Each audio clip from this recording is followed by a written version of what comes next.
All right, welcome, Nyiam. Great to have you here for the going over your sessions for our Hellfire project, looking at the Council of Nine. And I'm going to go read your bio here. Nyiam is an audio visual artist and remote viewer from the greater Toronto area. He's been studying remote viewing since 2011. His YouTube channel has become one of the top resources on the internet for remote viewing performed live on camera, with 150 RV-related videos. He currently works with Crypto Viewing, a multidisciplinary group accurately forecasting cryptos and events with military-grade remote viewing. You work with Daz and Dick and some other viewers at Crypto Viewing, and definitely, yeah, I can't remember where. I think I've just first came across your work with Hellfire.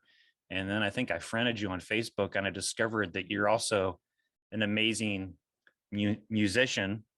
And then recently I've started seeing that you're doing some amazing artwork. So you truly are an audio visual artist. You're kind of like, I think of you like a Renaissance man. I mean, you're you're good at a lot of stuff. You're a pretty amazing guy.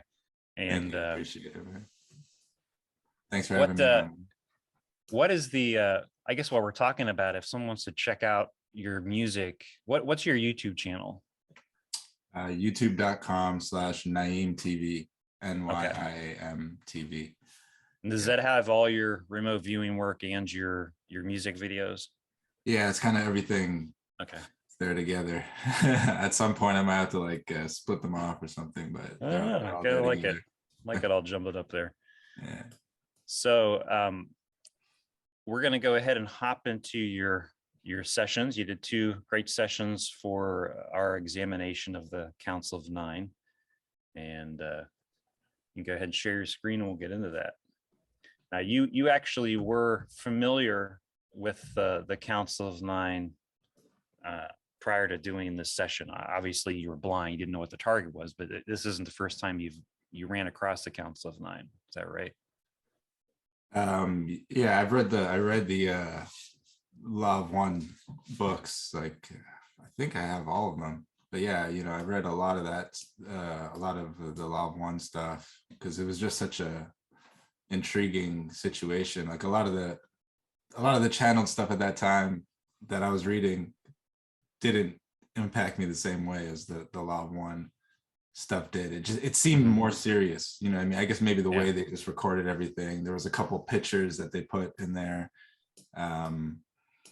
So yeah, I was familiar with the Law of One stuff. I don't really remote view these kind of targets that often, so like besides the Hellfire projects that we've worked on together, I rarely work kind of like the more metaphysical targets, you know what I mean? So when I start working a target and then it starts going to these crazy places, I'm usually pretty sure that it's not me, you know what I mean?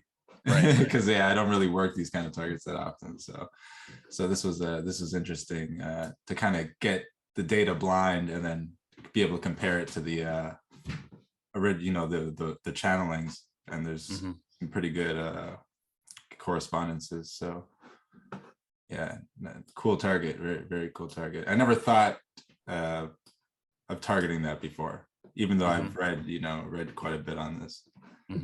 Yeah. And you turned me onto a book called Briefing for the Landing on Planet Earth. I think it was written in the 70s by Stuart Holroyd, which is another. Basically, Stuart is a. Oh yeah, you got it there. Yeah, he is I think a British writer who basically it's kind of is like a documentary on another group who supposedly channeled the Council of Nine. Phyllis Schlemmer, I believe, was the one that was in the trance state, similar to Carla. But both of these, I thought it was interesting when I started reading this book. Carla is the only Carla Ruckert, was the instrument, they would call her in the Law of One material. She was in a trance state, so she was totally unconscious during the channeling. And if she wanted to find out what happened, they would have to share the transcription of the channeling with her. But Phyllis, with this different group that I think was operating around the same time, actually maybe a little earlier than the Law of One folks, she was also in a trance state. I found out reading that book, she didn't know. And the information comes through a lot. It's different than how the LL research folks who brought through the Law of One material brought through the information. But another interesting resource for the Council of Nine, that book. And that one was interesting because I read that book more recently, and it's just how Andrea Puharich, it's like this thing is like following him through his life, you know what I mean? Like there comes a good portion of his life where he's working with this idea for so long, you know what I mean? Like even after Uri Geller, he's still kind of caught up in this thing. Yeah, so it's an interesting story because it has real people in it. You know, like the storyline has real people in it, so it's like it kind of makes it feel more real, you know what I mean? So it's just it draws you in. So someone needs to put visuals to that story in that book, the briefing for landing on planet Earth, like try and find pictures of the people they're talking about and stuff like that. Photographs of maybe them doing the channelings or that kind of thing. Yeah. All three of that particular trio is no longer with us. I believe I was looking at Phyllis's work. She has a book that she published way after this, I think in the early 90s, called The Only Planet of Choice. And I believe she's passed away in the last decade or so, maybe 5 years or so. So, but that's another book. I don't know. Have you read that one, The Only Planet of Choice by Phyllis? I got to read that one. All right. So we have session 1 here. Yeah. So this is just the kind of like the opening thing that I do when I remote view is we do like a visual ideogram, which is kind of like just a quick, you know, ideogram version of a visual. Sometimes it bears fruit, sometimes it's not much to talk about, but here right from the beginning, I get a sense of life forms. Life form with the arms raised, life form and land or structure. Low level data, life forms, voices, sweaty, hot, structures, grungy materials, hollow textures, gaseous and wet textures there. This is like a secondary data matrix.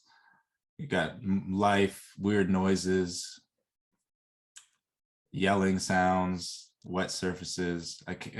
Picking up on a lot of life in association with the target. This is just a stage where we kind of like dump out words that kind of just accumulated. It's not really target data, but you can see here I'm already like writing stuff like alien and, you know, extraterrestrial, kind of like that kind of, those kinds of ideas were already kind of like creeping in of like this, even though I didn't really get anything about an alien yet, it was like some of the things that I probed for, the weird textures, it just felt very weird there. Stage 3, this is just assembling all the data on one page. So dealing with life, water, some gaseous, something in the air, different life forms. So this is the first like isolation of a gestalt to see, you know, what I can see there. And looking at the air, you know, I get this very Saturn-like shape. I've got the sense that this feels artificial, buzzing sound, high-pitched, sound coming from there. And I get the sense of something, there's some transport or something's getting carried around here. I get the sense of encapsulate.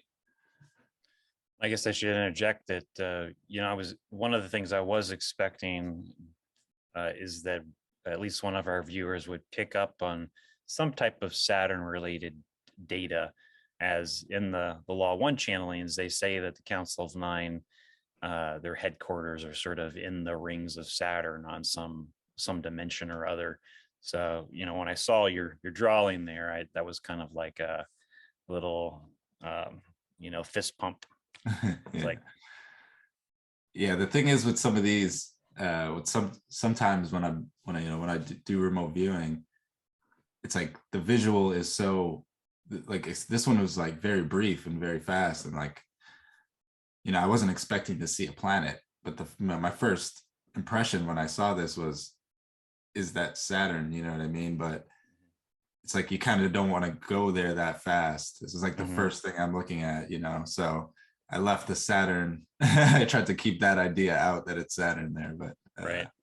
Yeah. So looking at water, a water aspect, I get a set. I saw something moving around in a liquid, like almost like like a water creature or something. Something in the water moving around, sloshing, putrid smells. And the idea that I get when I probe this is that this is like being watched. It's like a test subject, and its performance is being kind of like tracked or watched. Yeah, kind of a test subject. It looked like your initial drawing of life forms a few pages up. It also had a similar sort of, it looked like somebody in some kind of liquid or something sloshing around, almost had a test subject looking vibe. Yeah, right there. Yeah. And here and some yelling and screaming data there, which yeah. So test subject feel not good. Yeah, he doesn't seem like he's enjoying the process. Yeah, not something fun here. Structure one. One of the challenges with seeing some of this stuff sometimes is the scale, like kind of understanding the scale of what something is if there's nothing to compare it to. So, I see this, I'm not sure if this is something very large or if this is something very small at this point when I'm looking at this. But what it looks like is like two like 90-degree-ish structures, and it's going beneath the surface. So this could be land, or this could be someone's skin, you know what I mean? Yeah, the sense of almost like two clamps or two 90-degree things there going down, and I get the sense of a deep probe, something artificial. Probe, measure, sample, retrieve, almost like a pipeline. Wet and mushy, slimy. So this was this is when I'm trying to look at life now, because I had like so many I had life forms. Some were just kind of standing there, some had their arms raised. So I'm looking at life multi here. Like I know there's some life I have to see. So I saw a bunch of people, or life forms standing on almost like around the rim of a structure. And the first impression I get is like they feel like scientists. They feel detached. So solemn type of emotion here. So they're not like whatever they're overlooking, or whatever they're doing, they're detached from it. So I'm trying to probe for what are their motives, what are they interested in here, and I get like recombinant, and we were talking about that word, like what is that word, and it has something to do with like DNA or genetics or something like that. I remember I think I sent you a little email saying Yeah. asking you what the word was, and I think you had written back that you actually ended up looking it up. Yeah, it says an organism's cell or virus in which genetic recombination has taken place. Yeah. So, oh yeah, a material produced by genetic engineering. So yeah, so doing something. I knew it had something to do with that, kind of something to do with the body, recombinant, dither, overwatch, and observe. I just probing once there, I get the sense of a portal or a jump gate, and that's just like completely out of the blue there on that one. I almost didn't want to write that one down. You know what I mean? Calculations, diagrams, and then I get this like propulsion off world. Like this is not maybe not on Earth here in this physical reality.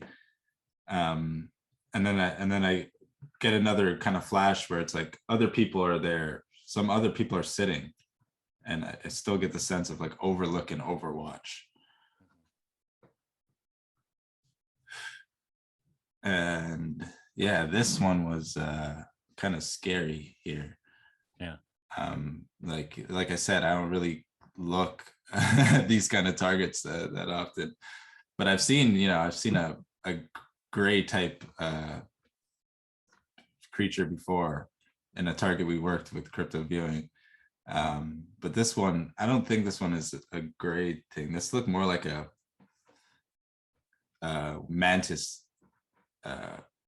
Yeah, like a mantis, oval head, black eyes, a thin body, not speaking a normal language.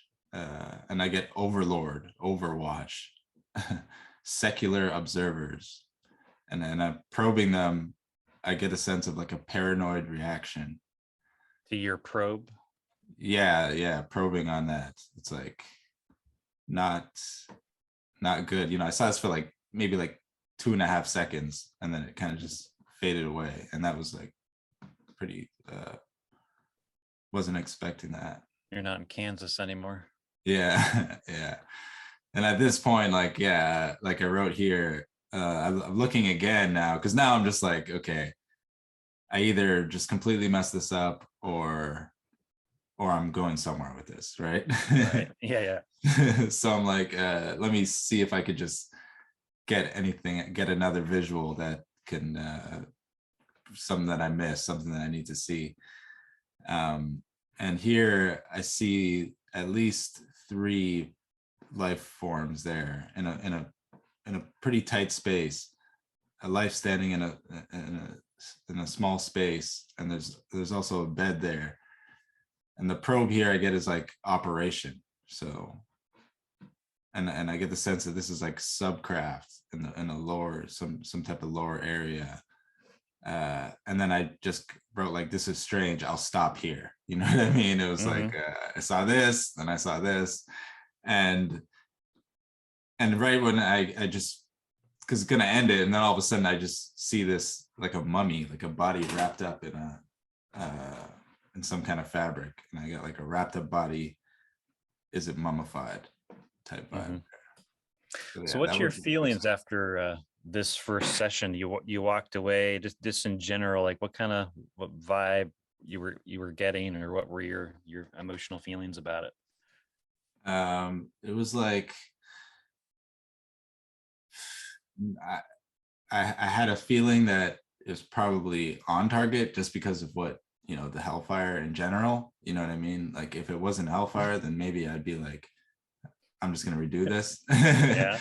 But then I was like, okay, yeah, like I don't come up with stuff like that. Like whenever I when I do a session wrong, it's like I'm like describing something like a building. You know what I mean? Like I'm just completely like off.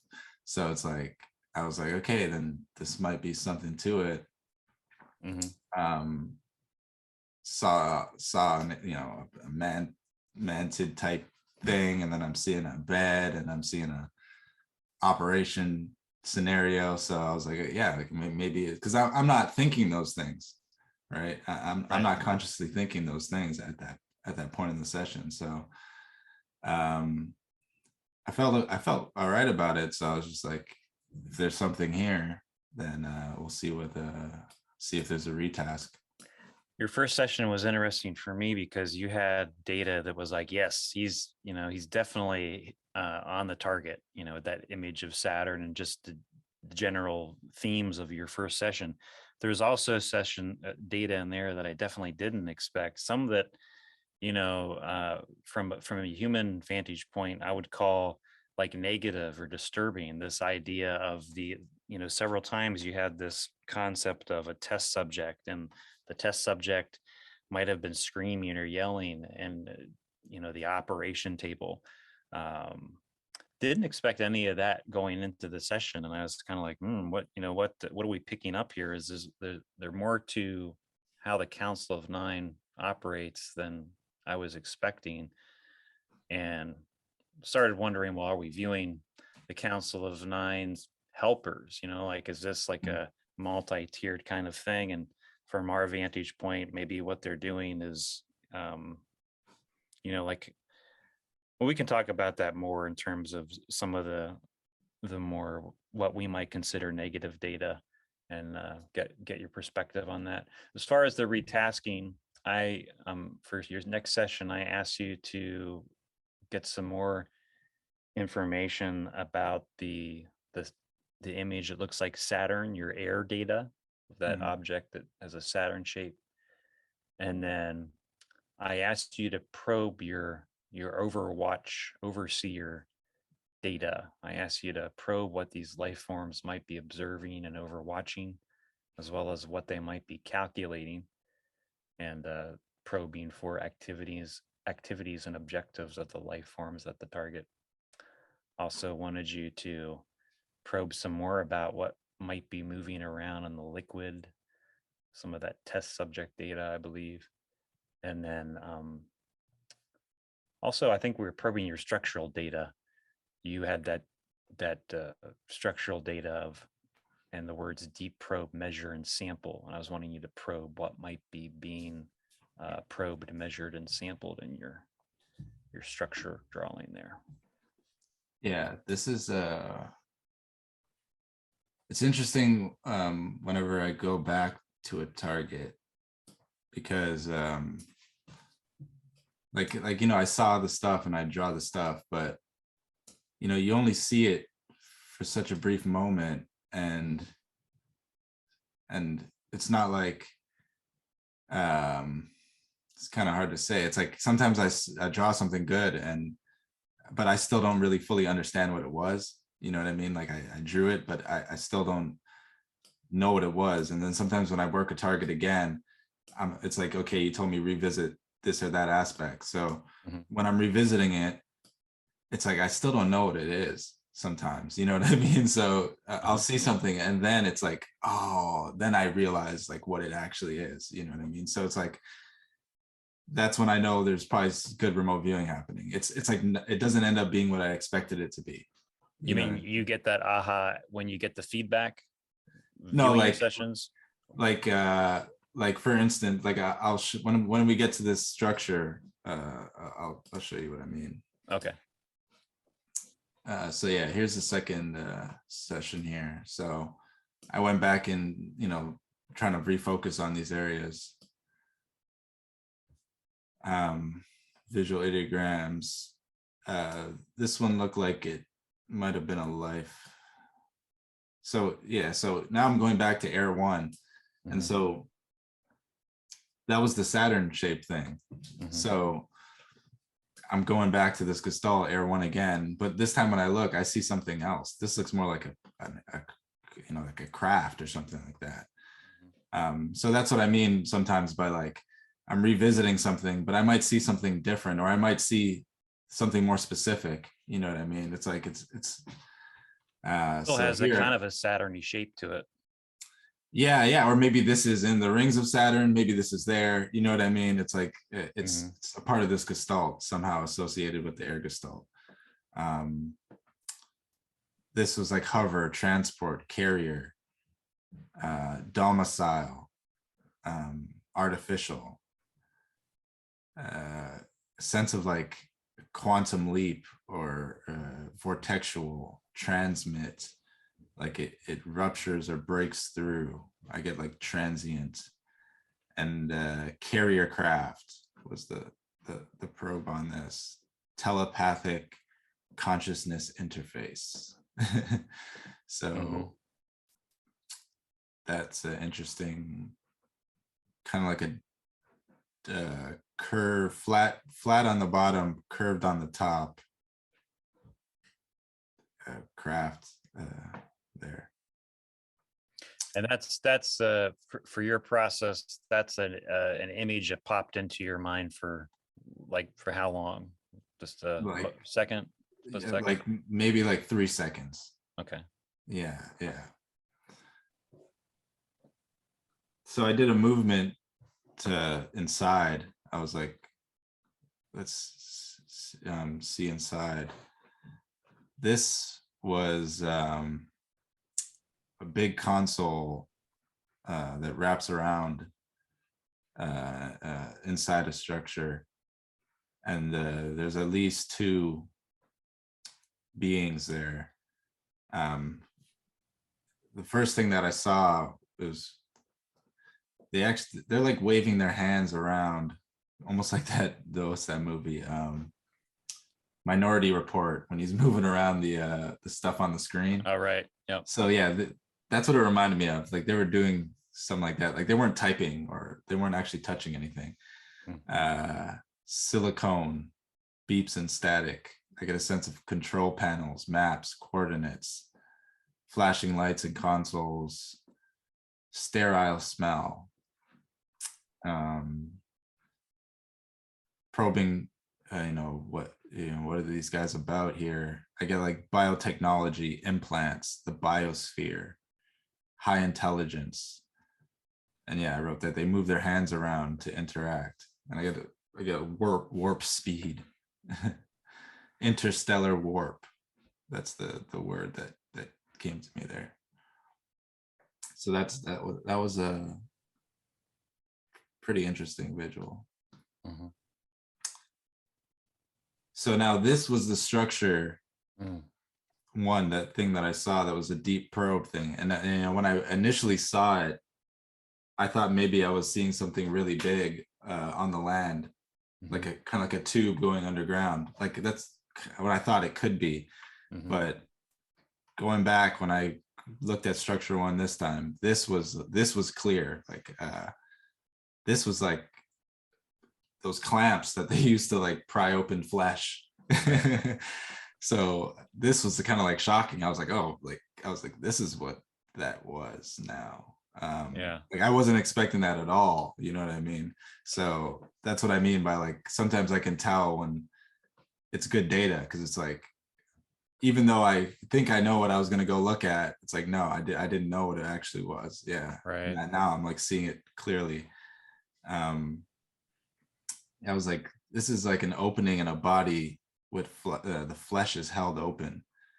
And then I started probing here. I get like morbid blood incision, suction, testing and samples, organs and implants. And I kept getting this sense that like, they'll treat you like a lab rat, these guys. DNA coding and restructuring, playing God. I kept getting that. The concept of toying with life and modification of the biosphere. Measurements, cell counts, transmissibility, organs, immunities, blood plasma, inoculate, bioramifications is what I get in association with this visual here. So kind of took a jump there. The data kind of took a jump to like it went into a whole new area here. Your DNA, you have DNA kind of coding data here in the second session and in your first session. That definitely goes along with what some of our other viewers got. Demi, for example, did an interview with her yesterday, and a lot of DNA programming, coding data to create something new in her data as well. And it's interesting because some of the data points I had on this structure one still matches what's the data on the structure one I looked at initially.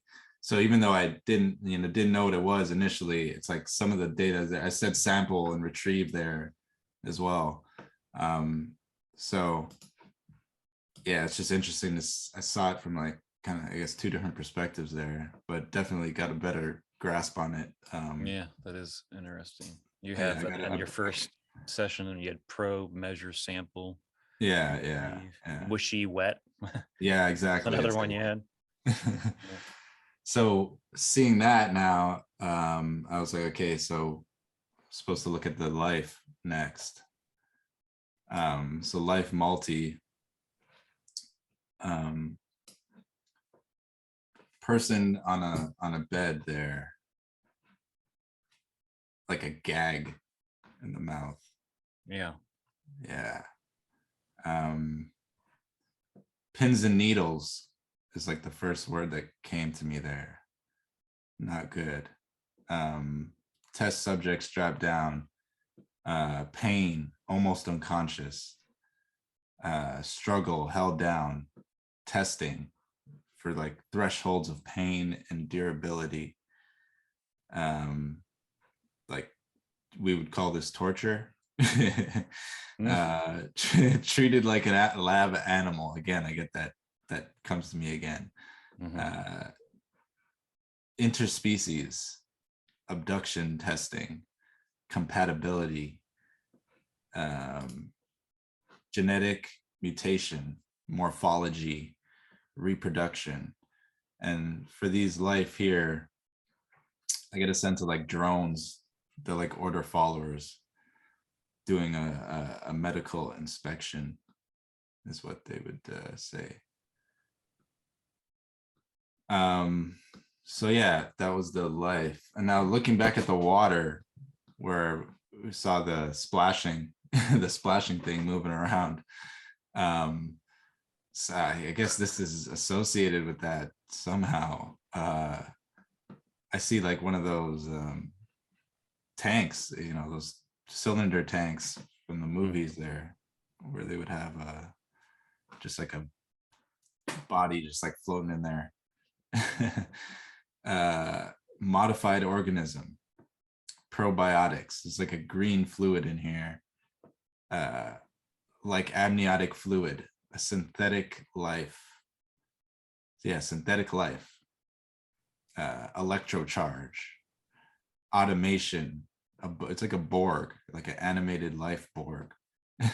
Synthetic, like 3D printed, but on a higher technology is the sense I get here.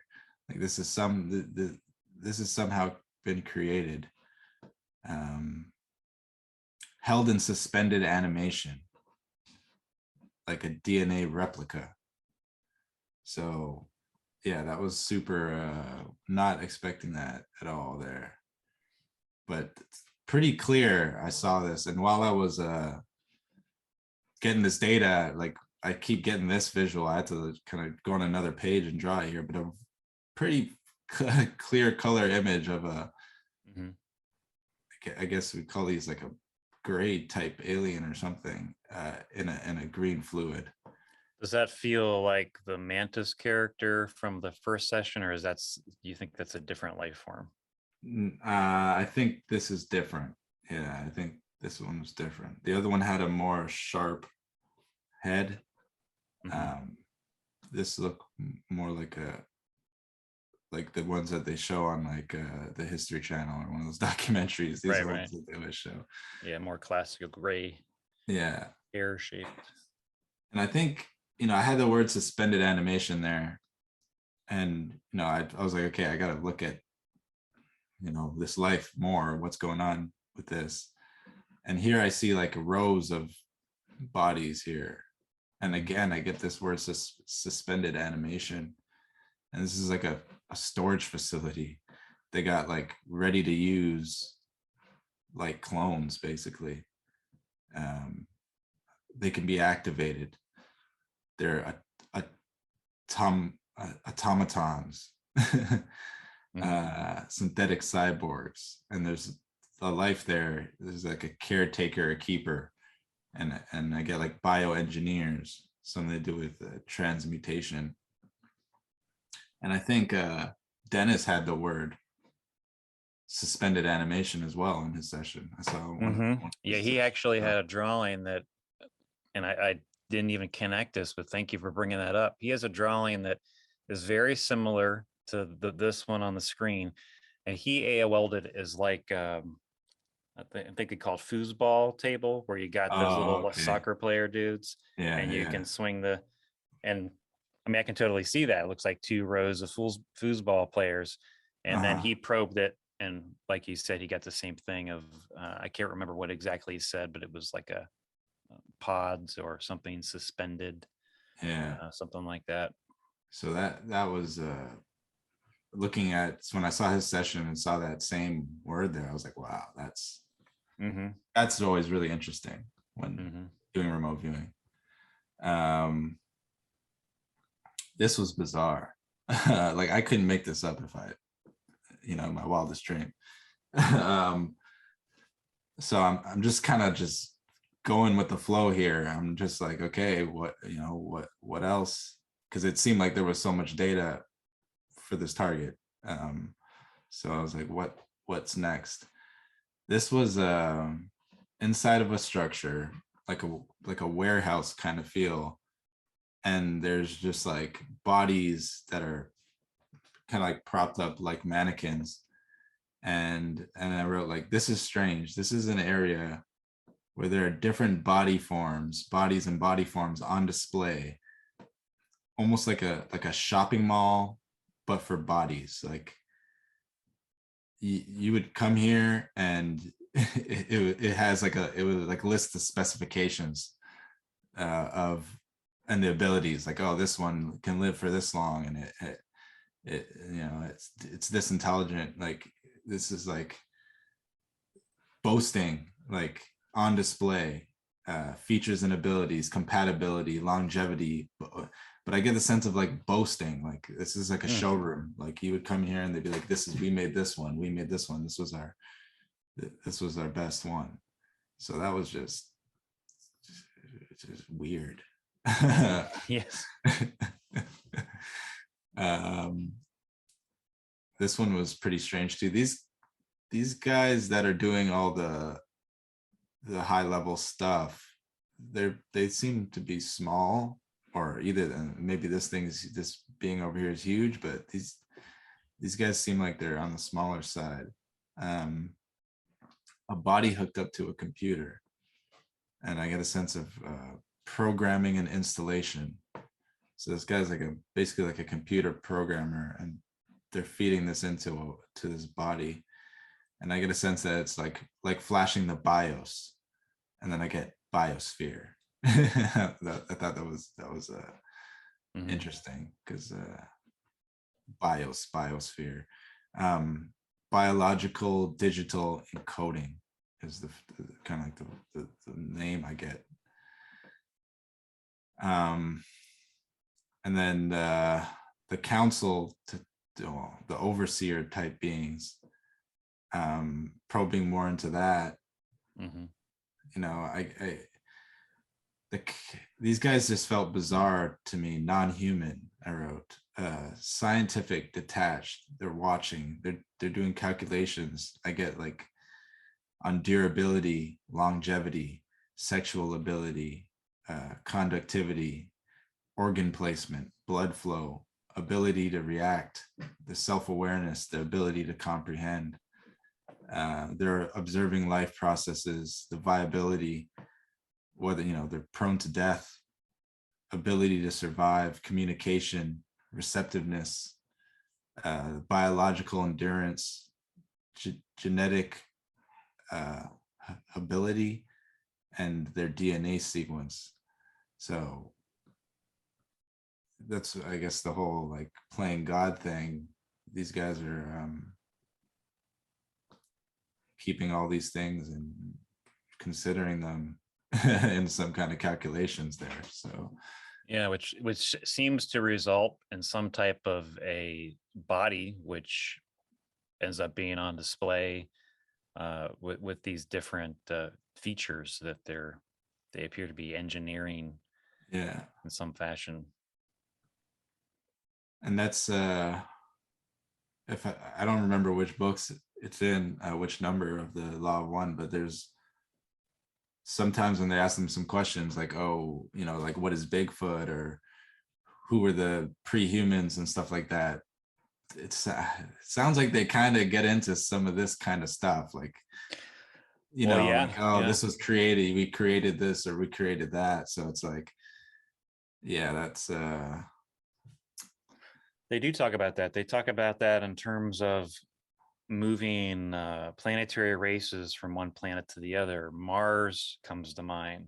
They talk yeah, about how in some way Mars became uninhabitable, but the people that were there hadn't completed their evolutionary journey on a third density planet. So in order to continue their learning, they had to go to a different planet, which turned out to be Earth. But Earth bodies, or the Mars, they need a different body basically, and I can't remember how specific that they get into it, but you're right. There's some kind of body would need to have been tweaked in order for them to exist on Mars, and I think they imply that there was a blend of Mars DNA or the Mars body with perhaps whatever uh, animals or life forms are living on Earth at that time. Maybe a little quote unquote alien DNA thrown in there.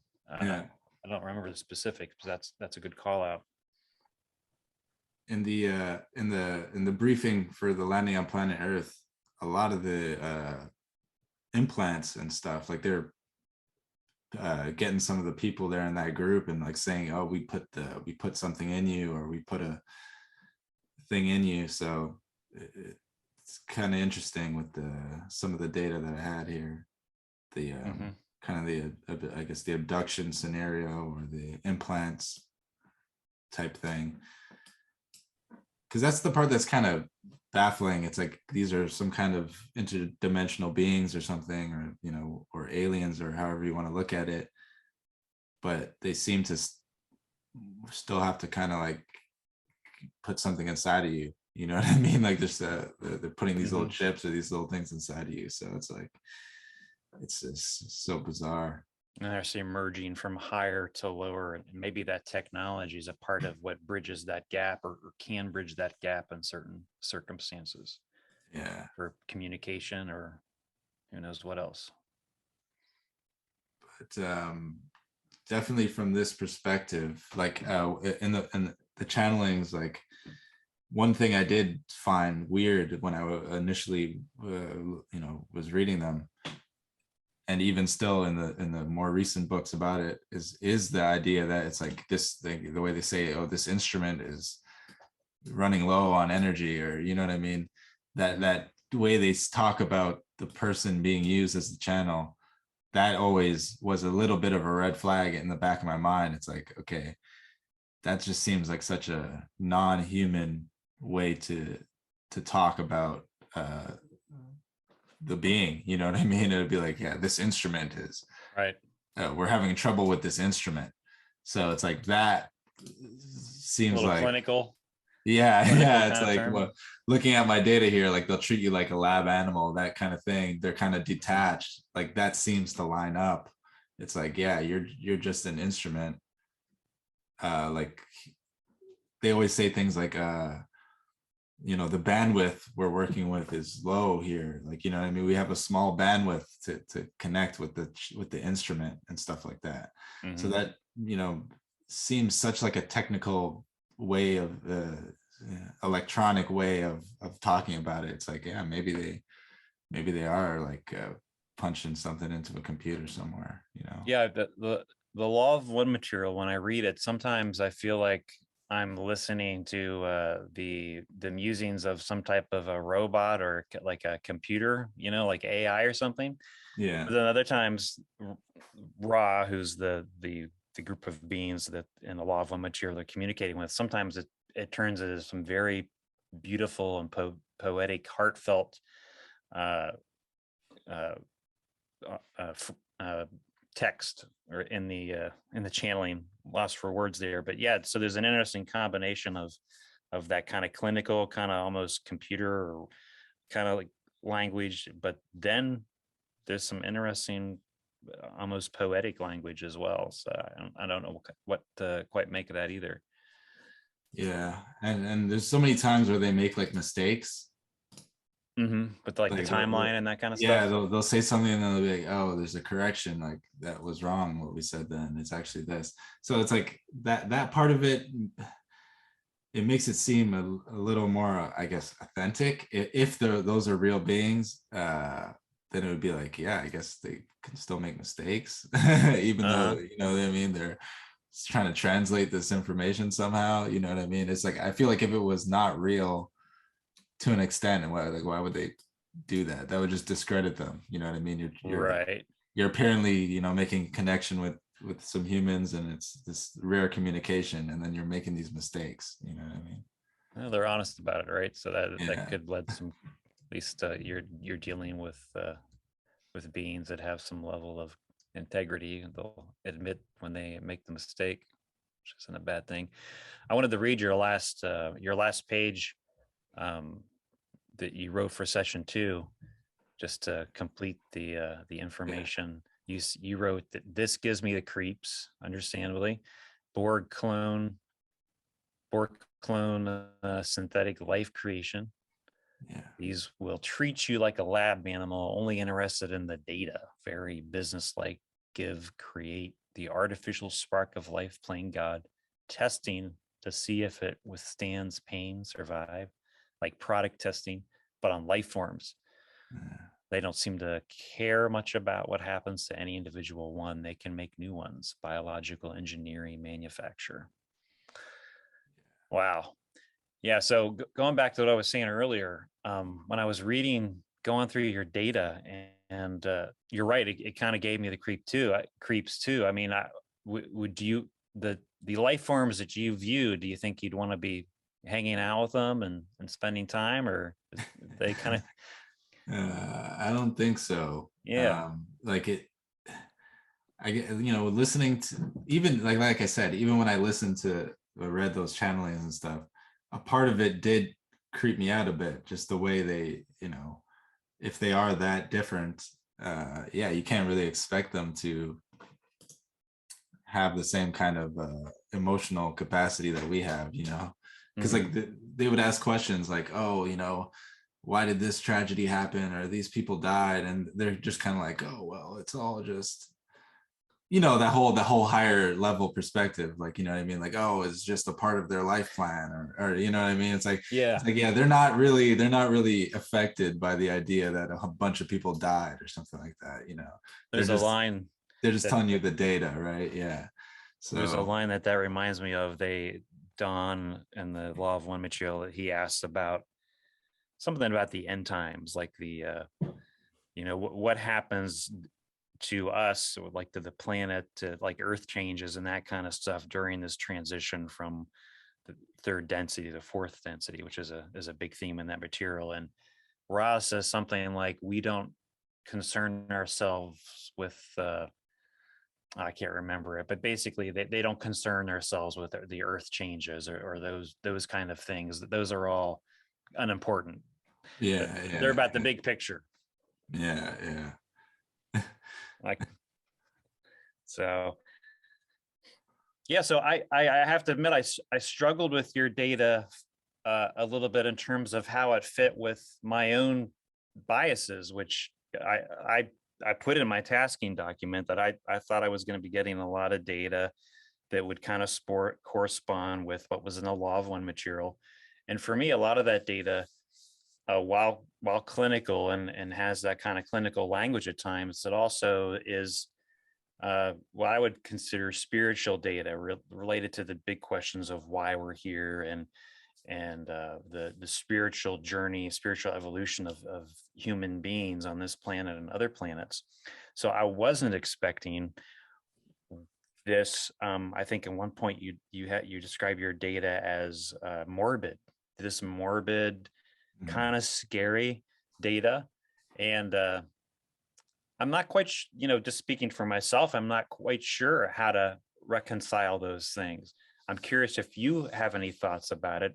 The one thought that I've had, if we assume that the Council of Nine exists and that your data and the other viewers' data is accurate as well, is there's a concept of one, the lab rat, like a little literal rat, would consider our scientists as, doing horrible stuff that wasn't good. And if we're dealing with life forms that are more evolved than us, spiritually or otherwise, they might view their actions on us as justified. We're kind of the lab rats, and there's some kind of scientific detachment there, just like we do with literal lab rats or other animals that we test on. But it's all for a higher good, right? So you can kind of there's not any morality here.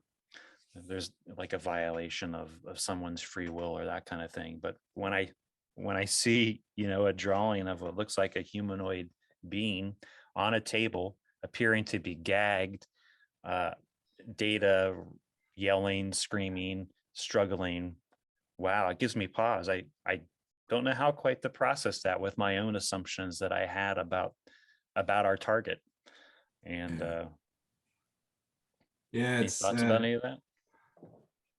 well, in the always when I going back into ufology and abductions and interactions with extraterrestrials or other beings in general, there's always been that part of it where it's like, oh, they probe you and they do messed up things to you, you know what I mean? But that usually isn't the popular part, right? That's what you always hear, is the other part where it's just like, oh, they had this spiritual experience, you know what I mean? So there's always been that part to it, you know what I mean?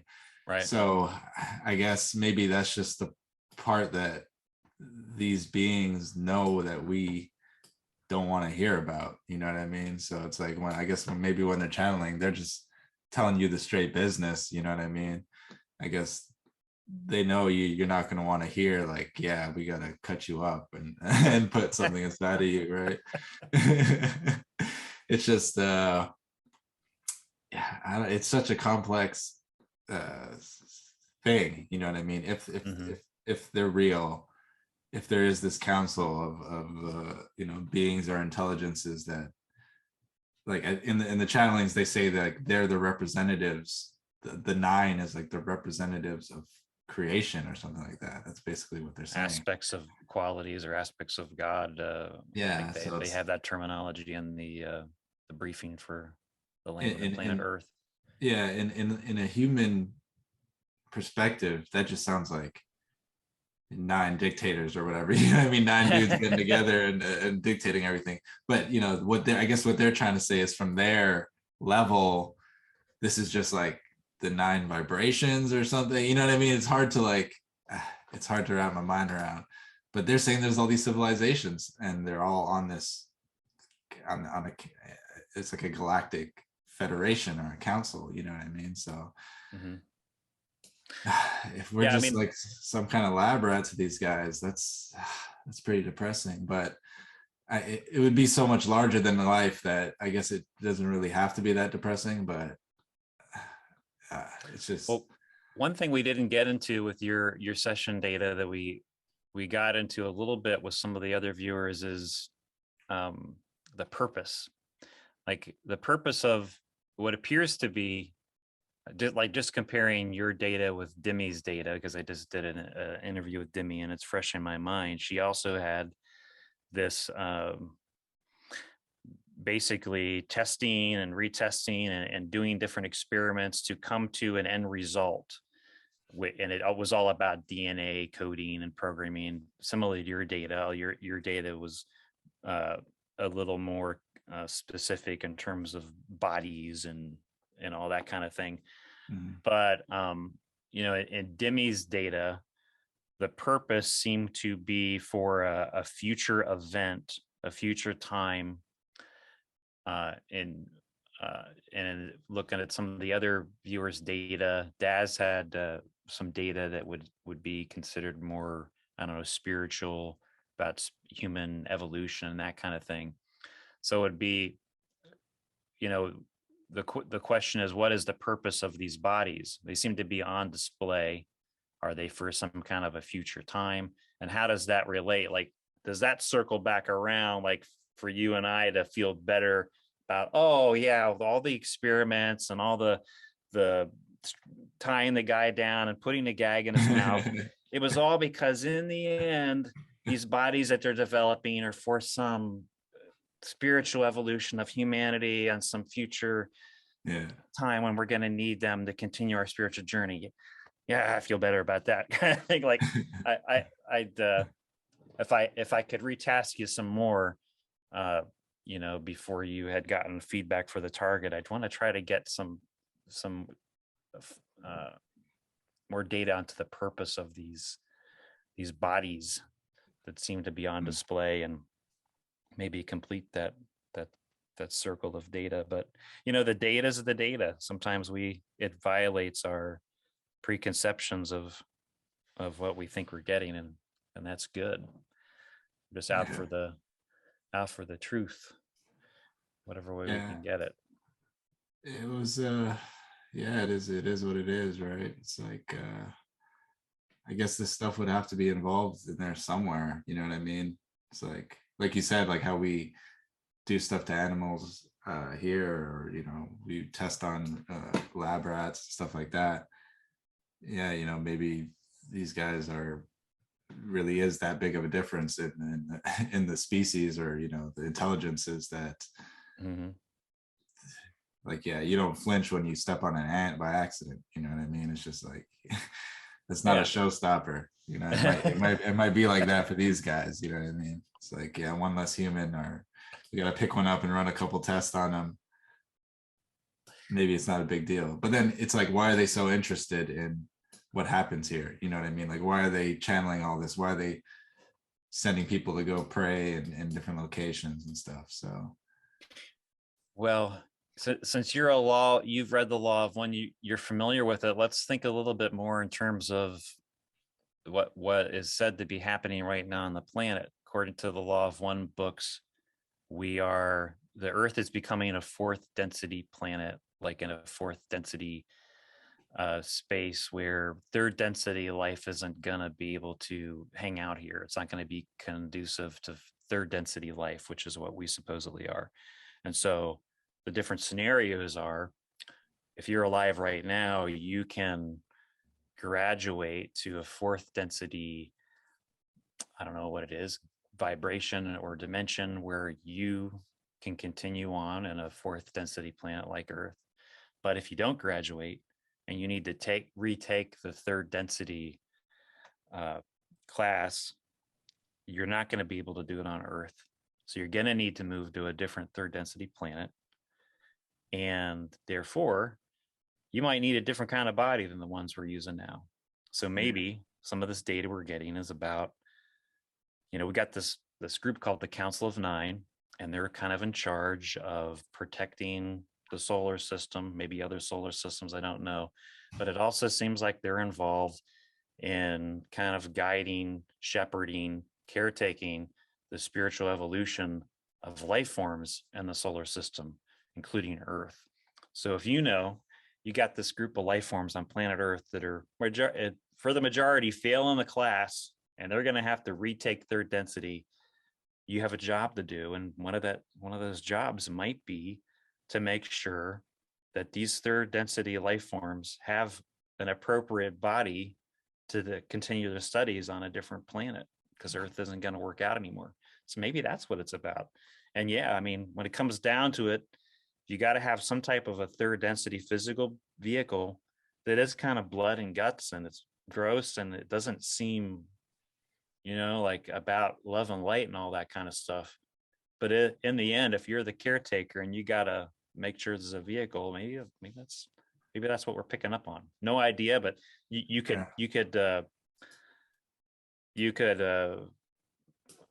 have an argument around that if taking in the law one data and then your data, and if the scenario is true, that's very likely. Yeah. They would have, if they are caretakers, then they would have to do things like that, you know what I mean? And it would be their job. That would be their job. So maybe that's why this stuff is they keep this stuff secret. You know what I mean? It's just society probably wouldn't exist the same way. If this is true and this information got out, then society probably wouldn't be the same, right? No, for sure. Do you have any more thoughts about your session? Before we end our video, I wanted us to get a little more background about you and your remote viewing journey, if that's something you're comfortable sharing. But before I do that, any other thoughts about your session data for the Council of Nine? Really, really interesting target. Kind of hooked into a couple things there. Seems like a pretty high level operation going on involving a lot of complex things. Probably other beings from other places or other realities. The sense of it is, overwatchers, genetic engineers. Like the sense I get was, like playing God, which seemed, pretty lines up kind of with the Council of Nine thing, you know what I mean? Sitting on the board, being the ones that are making these calls. When I see these things, I can only react to them from a human perspective, you know what I mean? So, I don't like operations and stuff like that, you know what I mean? You don't like being gagged and held down on an operating table? It's not my thing. What a weirdo. but it makes sense. If this is what's going down, then you'd probably expect to see that here and there. Hard to get feedback for a lot of this stuff, right? Sure. Yeah. But there could be more positive aspects to this, of course, you know what I mean? So like I was just describing what I saw, right? And we know in remote viewing that kind of like the chaos and the emotionally charged types of scenarios are the ones that sometimes pop up first, you know what I mean? You're going to see the battle before you see the battlefield. So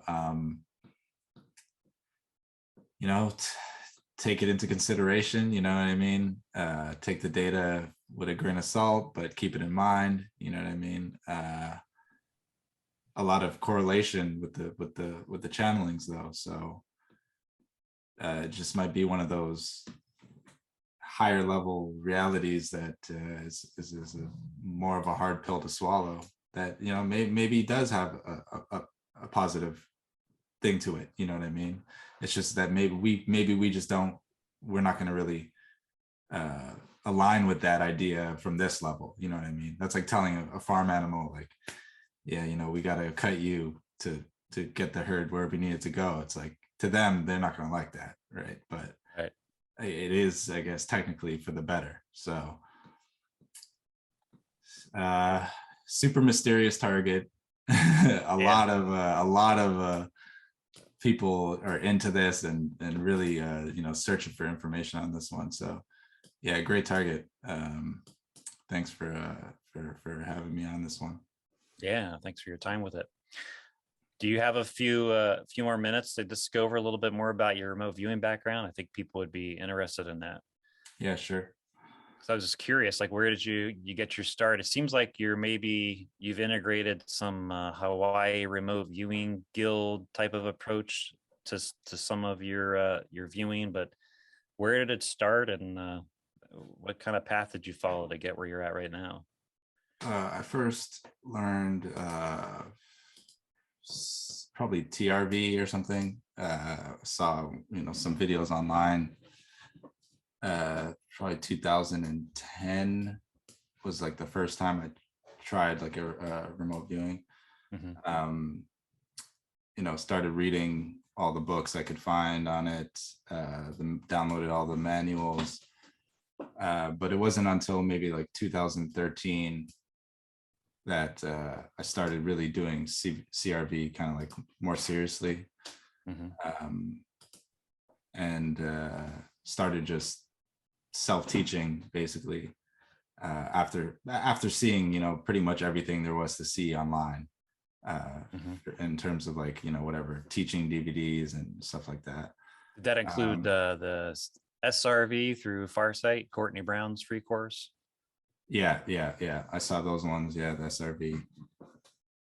So I just started kind of self-teaching and saw some of like Edward Reardon's videos online, saw some of the early Farsight projects, and seeing people work like live on video. That was kind of, to me, that was like the next step. That took me to the next step because I'd never seen anyone do remote viewing. It was kind of like this thing, you see people in the videos like teaching DVDs, like do a little part of it, you know what I mean? But you never really get to watch a remote viewer work like a whole session in real time, and then maybe see them do like 10 different sessions, all these different targets.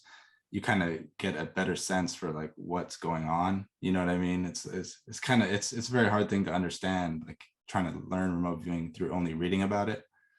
You know what I mean? It's like, that's like trying to teach someone how to play basketball or something, like read this book and then go play, you know what I mean? It's like, well, how does this work? So after I saw people doing it, that kind of like flipped the switch in my head. I was like, oh, like this is how remote viewing is supposed to actually be. You know what I mean? I didn't really know what I was doing.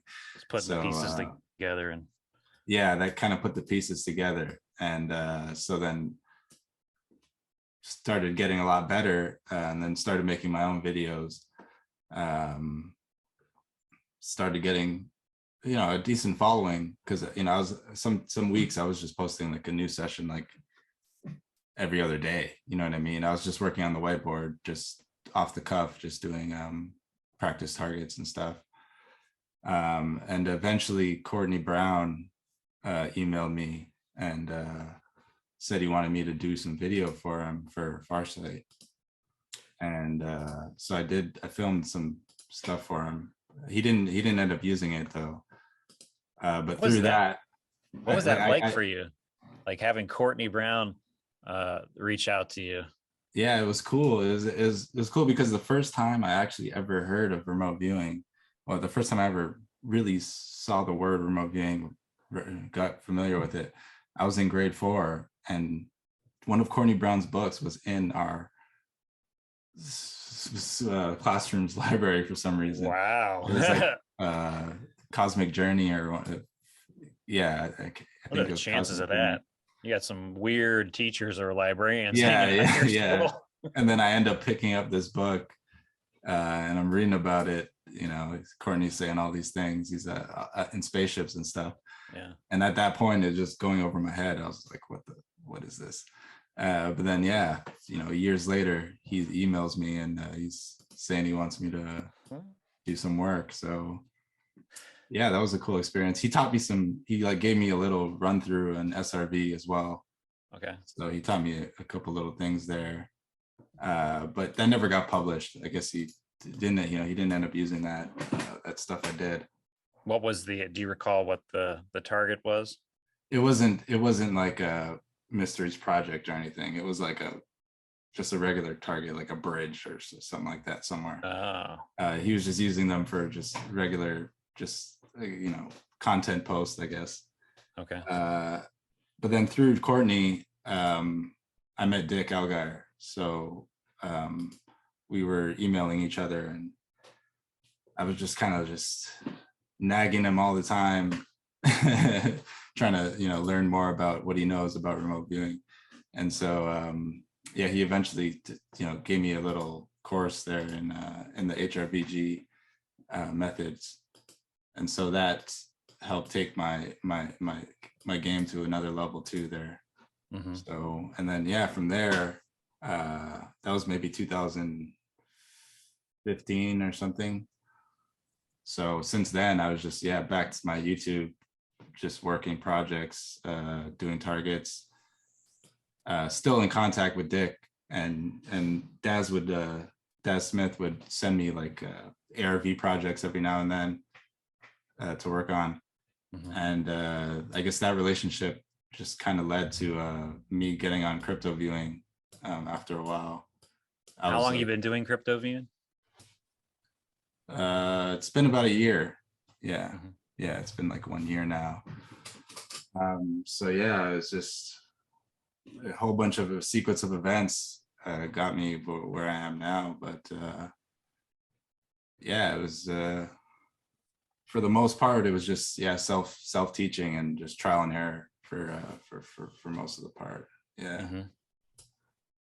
Definitely the most interesting subject or thing in my mind is remote viewing right now. Uh-huh. Yeah. I'm curious, do you usually people who get into remote viewing, either they've done what we'll just call conscious exploration work, and remote viewing is kind of like a step along that path, or sometimes remote viewing is like one of the first things they do and then they branch out. Any other consciousness exploration work that you're into? Any anything like that you've either dabbled in before or you're kind of dabbling in now that you want to talk about? I was still, meditation, mm-hmm. But prior to remote viewing, I had tried doing out of body travel and had some mixed results. You know what I mean? Nothing to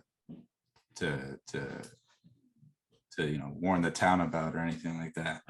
But remote viewing was maybe the first one where it was like it felt more objective. You know what I mean? Yeah. It was like, well, here's the target, here's what I did. So that's the one that kind of gave me the most. That's the one that seemed the most real to me. You know what I mean? Yeah. And the most usable in real life. Mm-hmm. But yeah, astral travel, meditation, the Silva mind control. Are you familiar with that? I've heard of it, but I'm not sure what that is. Is that involved with NLP or is that something different? Yeah, it has some NLP. It's like a visualization exercise to like get yourself into like a theta mind state. Okay. Yeah, I was I read that book prior to remote viewing. So I tried different things, but I never had that them where it was like, this is real, or this is something I'm going to keep doing, until remote viewing. So if you had any advice for someone who's wanting to become a remote viewer and eventually get to the point where they're doing, active targets like you are with, a group like crypto viewing or that kind of thing, do you have any tips for them? Like, what would your guidance be for someone who's just now really starting to look at remote viewing and they're wanting to start learning how to do it? Looking back, if you had some tips for yourself when you were first getting started, what would they be? I would say look at some videos of people who are legitimate remote viewers. Like, try and look at some content of legitimate remote viewers, just so you can kind of tame your expectations, or kind of, like I said, kind of like the whole playing sports thing. Like, you got to see someone play the sport to be able to really do it. You know what I mean? It's gonna be hard to just read about it and then figure it out. So read about it, find a method that you like and really stick to it, for a while. Like, don't just quit. You know, it's easy to quit in these things after a couple months and you feel like there's no success, and then you feel like stopping. But for remote viewing, you gotta kind of keep pushing it. You know, I'd say at least try it for a year. You know what I mean? You gotta really give your mind a chance to kind of like reconfigure itself. So yeah, a lot of practice, a lot of research on the subject, kind of like bury yourself in the in the remote viewing literature, and yeah, if you can have someone who knows what they're doing, at least for a visual guide or something like that, someone you could talk to, because sometimes going online and just asking like, oh, someone teach me how to remote view, or how do I remote view, that can kind of send you off in the wrong direction. You know what I mean? Try and read some manuals and stuff like that. Those should be, read it for yourself, see it for yourself. Don't let anyone completely control where you go with it. You know what I mean? Because one of the other problems in remote viewing is, like, my way to remote view is the only way to remote view. You know what I mean? Yeah, that's the other problem there. I think some of our viewers that are viewing this that maybe are have been in remote viewing for a while, they might be interested in where they could learn the HRVG approach to remote viewing. I know for myself, at some point I looked into, after learning CRV, I was looking into, well, I'd like to learn more about the HRVG approach. Of course, you had some mentoring with Dick, which very fortunate. Is there any resource that you're aware of for someone that might want to view that particular take on remote viewing? They could learn the HRVG approach. Right now, I know Crypto Viewing they're doing currently a course, an HRVG course. Oh yeah. But I think it's like a pilot program. Like, I think they put in a reserve amount, but the idea is after it's done, they're going to offer it more publicly. Oh, okay. So besides that, I'm not sure if they're like if Glenn Wheaton or the people in Hawaii are teaching it otherwise. I'm not really sure. So I guess right now your best bet is probably just keep an eye on the offering from Crypto Viewing when it goes live. Yeah. Is that so cryptoviewing.com, is that the best place for people to, if they want to keep following your remote viewing work, is that the best venue to do that? That on your YouTube channel? Yeah, my YouTube channel, youtube.com/Nyiam.